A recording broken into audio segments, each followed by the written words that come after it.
Muy buenas compañeros y tutor, mi nombre es Edwin Aguilar y les voy a presentar en este caso pues el video de la introducción a la fenomenología de esta fase 1 eh, relacionado pues con Husserl y con otros autores que hemos leído pues en esta unidad. En primera instancia pues definamos a grandes rasgos lo que es la fenomenología, entendida como ese movimiento que pretende analizar una experiencia tal y como es. No se recurren a explicaciones causales o científicas, que es de hecho a lo que ha arrojado el pensamiento científico y la modernidad, y se pretende pues esa experiencia como tal de los hechos, una suspensión del juicio, una epoge de los hechos, y se hace esa observación rigurosa de este fenómeno y se trata de entender y de percibir la experiencia en sí misma, obtener ese contacto con lo externo de una manera más genuina, sin el abordaje de una experiencia o de una causalidad que intente predeterminar aquella percepción, buscando de alguna manera un sentido de originalidad frente a esto.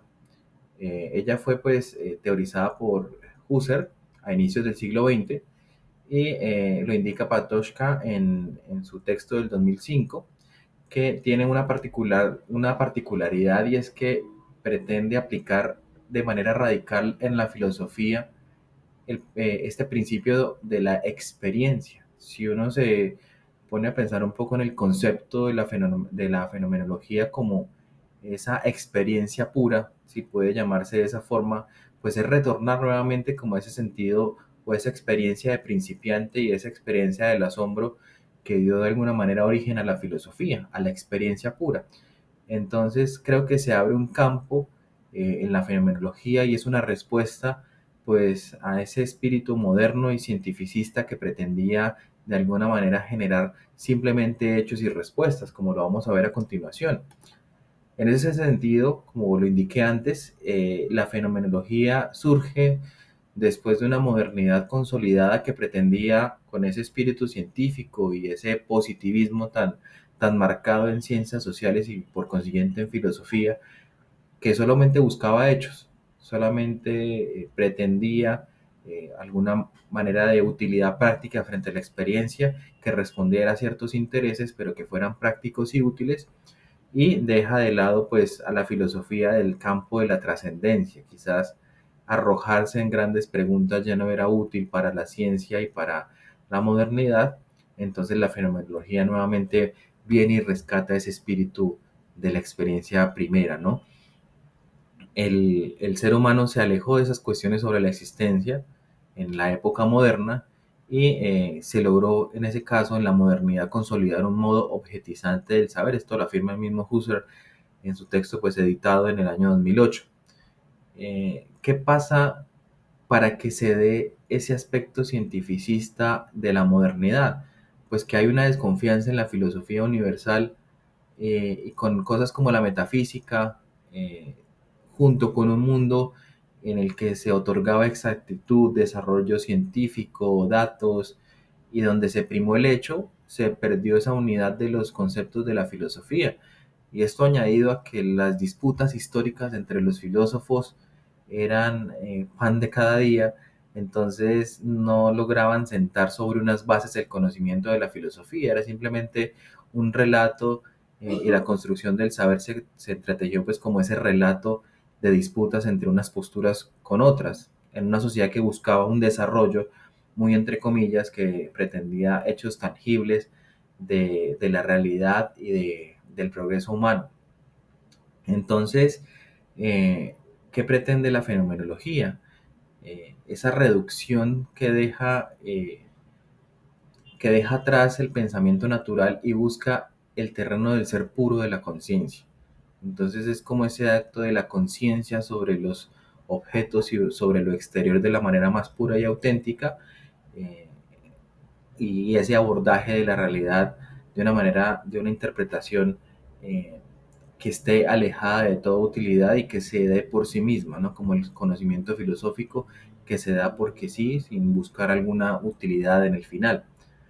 Frente a la pregunta de cómo la fenomenología puede fungir como una alternativa filosófica a las problemáticas del hombre contemporáneo, pues nuevamente aclaramos esto, que hay un mundo plagado de respuestas, ¿no? Un mundo que se arrojó a la utilidad práctica, al dato, a lo pertinente, a lo útil, a la idea de progreso. Y entonces en medio de ese paradigma es necesario retornar a la experiencia propia como ese refugio de la libertad de los seres humanos, en donde no haya una mediación ni ideológica, ni técnica, ni científica para poder apreciar las experiencias desde diferentes formas, desde una forma tan auténtica como pretende ser auténtico cada ser humano. Ese cientificismo del hombre moderno y del hombre contemporáneo también, donde se pretendía el imperio de la razón, también es un paradigma, y también como todo paradigma puede ponerse entre paréntesis y entenderlo como sujeto de crítica.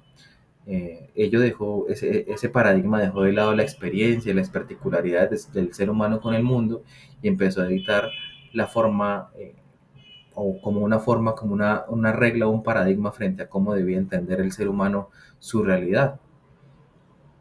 Entonces se retoma esa experiencia auténtica que le corresponde a cada quien, alejado de esa objetividad productiva, y se recupera esa esencia en filosofía de la contemplación y la perspectiva y el pensamiento del mundo desde diferentes perspectivas. Creo que es un paso atrás en la filosofía, pero no entendida como un retroceso, sino como una vuelta a su esencia y a sus orígenes, lo cual resulta pertinente, pues sabemos que la historia de la filosofía siempre vuelve o se mueve en esa línea atemporal para tener esos preceptos primeros que dieron origen, pues, a la historia del pensamiento occidental. Frente a la pregunta personal, desde la fenomenología cuestiono si la fenomenología es uno de los recursos más pertinentes en el presente para retomar la conciencia crítica de los seres humanos. Y considero que sí, porque con el paradigma de la razón, la objetividad, del resultado y de la ciencia, que no solamente marcaron un camino, sino también unos límites. Pensar fuera de esos límites también puede ser un refugio de libertad para los seres humanos. Eh, pues la búsqueda debería ser siempre incesante por las cuestiones relativas a la existencia, no encontrar respuestas, sino generar preguntas. Entonces, en esa entrega permanente de respuestas que se han vuelto culturalmente incuestionables, como la ciencia pretende fungirse como algo incuestionable, y también de la mano de la razón y del poder, no se abren esos espacios a las preguntas y sobre todo a esas particularidades de cada experiencia sensible.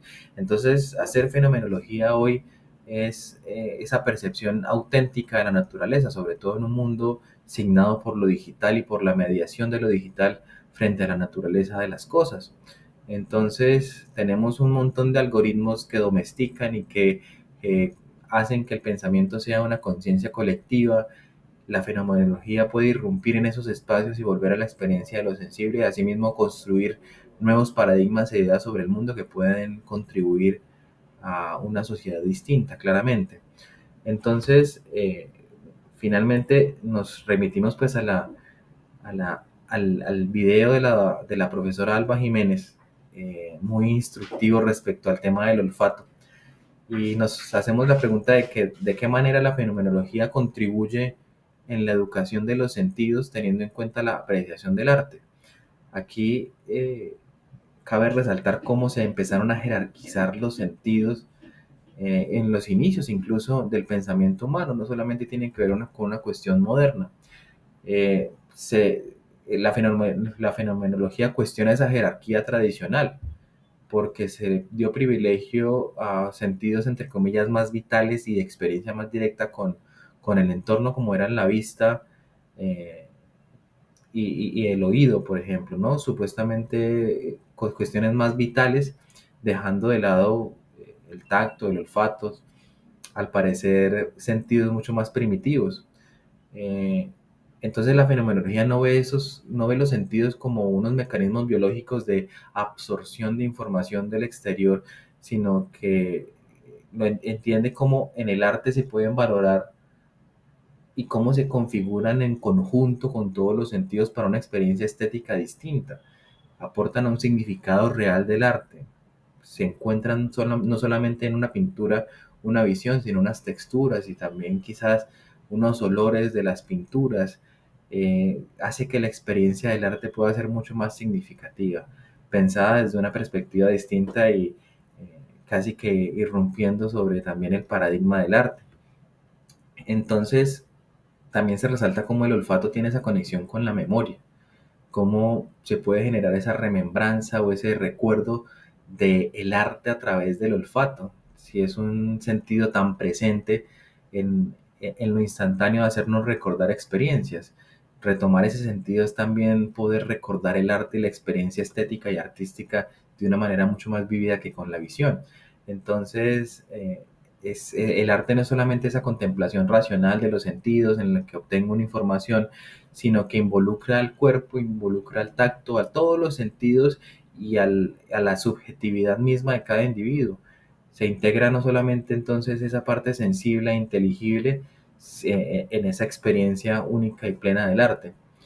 Esta fenomenología pues contribuye en esa educación de los sentidos, pues ofrece esa experiencia más completa, como lo mencioné antes. Los sentidos son educados, se pone entre paréntesis la jerarquía de esos sentidos y se le da a cada uno ese valor propio junto con la memoria, la sensibilidad, eh, en donde esa visión cultural de la visión se tiene que también, sin olvidar su importancia, por supuesto, pero también entender cómo la experiencia humana es la experiencia plena de los sentidos.